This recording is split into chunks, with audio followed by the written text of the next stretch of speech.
আজকে নরসিংদীতে যে সমস্ত চাঁদাবাজরা পুলিশকে আহত করেছে, আমি স্বরাষ্ট্র উপদেষ্টাকে বলবো, যদি এক সপ্তাহের মধ্যে আপনি সমস্ত চাঁদাবাজদেরকে অ্যারেস্ট করতে না পারেন, আপনি যদি বিচারের আওতায় না আনতে পারেন, তাহলে আপনার উচিত হবে স্বইচ্ছায় আপনার ক্ষমতা ছেড়ে দেওয়া।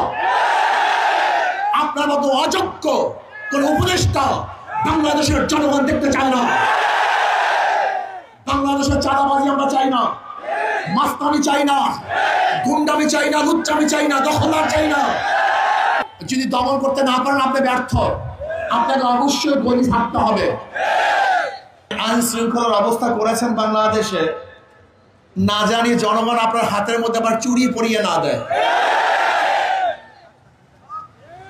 আপনাকে শাড়ি চুরি পরিয়ে দেবে বাংলাদেশের জনগণ।